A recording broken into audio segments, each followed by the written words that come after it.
Hello दोस्तों, नमस्कार। और पिछले वीडियो में हमने ये बात किया था कि कंप्यूटर बनाने का आइडिया किस तरीके से आया और किनको आया। जी हाँ, हम बात करें चार्ल्स बैबेज की। उसके ऊपर मैंने एक वीडियो बना करके रखा हुआ है, आप जा करके जरूर देखें। पर इस टॉपिक के बाद का जो टॉपिक है वो आज समझ लेते हैं, जिसके लिए आप इस चैनल पे आए हैं। तो देखिए, आज का जो टॉपिक है वो ये है कि भाई जो सबसे पहला मशीन बना, यानी कंप्यूटर एक मशीन के तौर पे जब बना, तो वो कौन सा था। चलिए मैं आपको शुरुआत में उसका नाम बता दूं। उसका नाम था एनियक। तो आज के इस वीडियो में हम इसी कंप्यूटर के बारे में जानेंगे।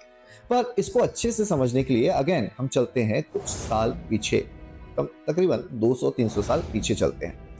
तो देखिए, 200-300 साल पीछे जब हम जाएंगे तो पता चलता है कि यार उस समय टेक्नोलॉजी उतनी एडवांस नहीं थी। तो जो कैलकुलेशन हुआ करता था, ठीक है, वो कैलकुलेशन करना भी बहुत मुश्किल होता था और लोग मैनुअल कैलकुलेशन किया करते थे। अब इस मैनुअल कैलकुलेशन में दिक्कत क्या होती थी कि भाई छोटी सी गलती बहुत बड़ा फर्क ले आती थी। यानी सोचिए कि आपने अपने दोस्त को 7200 रुपए उधार दिए, पर उधारी को जो आपने उधार दिए ना अपने दोस्त को, उसको आपने उसके डायरी में लिख दिया 72.00। अब समय आया, उसने आपको पैसे वापस किए और वापस कर दिया 72 रुपए। आपने बोला यार मैंने तो पूरे 7200 रुपए दिए थे ना। तो उसने कहा कि भैया दशमलव तो लगाया ना। सोचो, आपकी एक छोटी सी गलती, एक दशमलव ने पूरी कहानी बदल दी। कितना बड़ा डिफरेंस है। आपके पास 7200 रुपए होता और वहीं पे अभी आपके पास 72 रुपए है। तो ऐसी गलती एक पर्सन के साथ हो तो चलो यार, दोस्त ही है, समझा लेंगे। पर अगर सोचिए कि बैंकिंग में ऐसी गलती हो जाए तो क्या होता।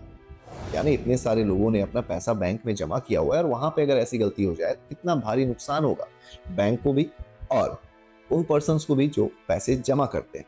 तो ये सारी जो चीजें हैं ना, जो आज के समय में एडवांस तरीके से हम कर पाते हैं और बहुत स्पीड से कर पाते हैं, ये सब तो पॉसिबल ही नहीं हो पाता ना। इसी तरीके से प्रॉब्लम आनी शुरू हो चुकी थी उस समय और लोगों को लगता था कि यार बड़े बड़े कैलकुलेशन करने में दिक्कत आ रही है। तो चार्ल्स बेबेज ने सोचा कि भैया क्यों ना एक मशीन बनाया जाए जो कि ऐसा काम करे। तो उन्होंने ये आइडिया दे दिया। अब यही आइडिया जो है एक आइडिया के तौर पे तो हो चुकी थी, बट टेक्नोलॉजी तो एडवांस थी नहीं कि मशीन बन जाए।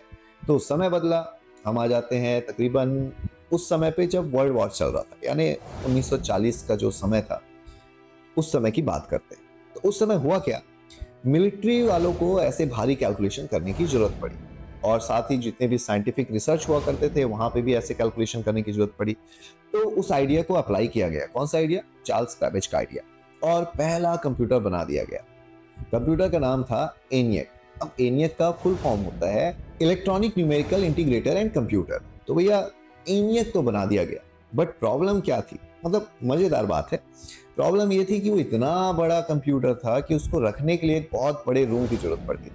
तकरीबन 1800 स्क्वायर फीट का रूम हुआ करता था। उसकी साइज की अगर हम बात करें तो 30 टन का हुआ करता था वो कंप्यूटर। 17,000 से भी ज्यादा उसमें वैक्यूम ट्यूब लगे हुए थे और बिजली की खपत बहुत ज्यादा थी।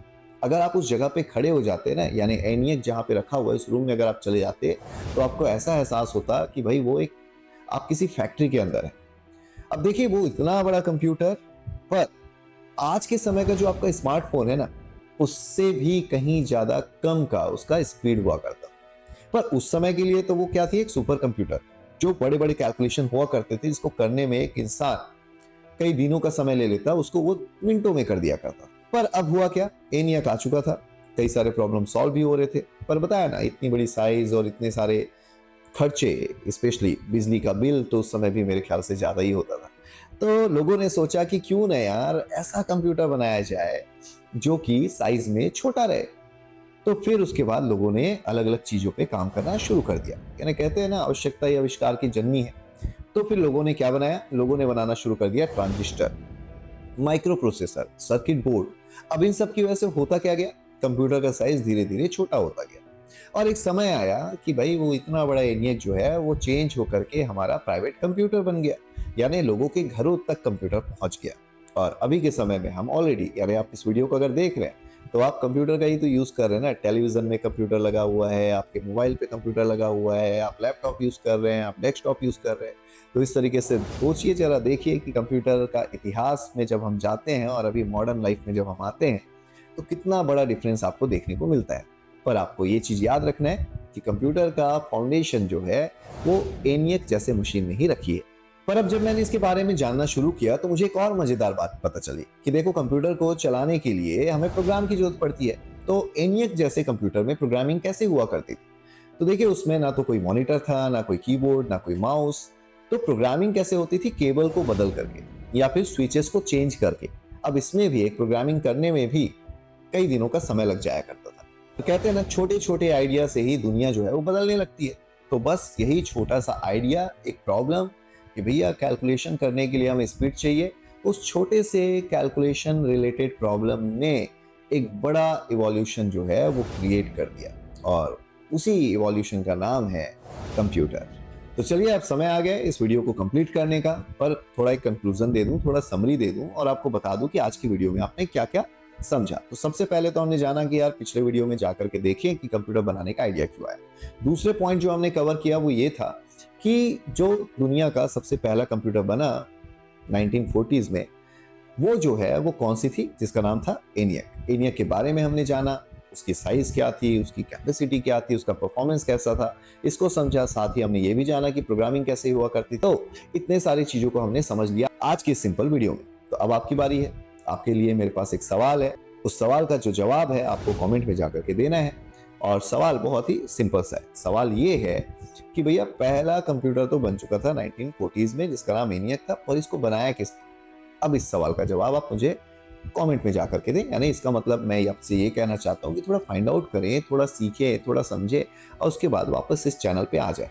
और आने वाले वीडियो में मैं इसी तरीके से डिजिटल स्किल से रिलेटेड कंटेंट अभी लेकर के आने वाला हूँ, क्योंकि मेरा मानना है कि पहले आप कंप्यूटर को अच्छे से समझ लें, कंप्यूटर के कंसेप्ट को अच्छे से समझ लें, धीरे धीरे हम बाकी कंसेप्ट को भी समझते चलेंगे। और VFX वाला ज्ञान चैनल तो है ही, जहाँ पे आपको VFX रिलेटेड सारे सॉफ्टवेयर्स के बारे में नॉलेज मैं देता रहूंगा। मैं खुद पहले सीखूंगा, फिर आपको सिखाऊंगा, और कुछ सॉफ्टवेयर ऐसे हैं जिनको मैं ऑलरेडी जानता हूँ, तो उनको आपको मैं डायरेक्ट सिखाऊंगा। तो चलिए भाई, मिलते हैं अगले वीडियो में। तब तक के लिए लेते रहें VFX वाला ज्ञान। धन्यवाद।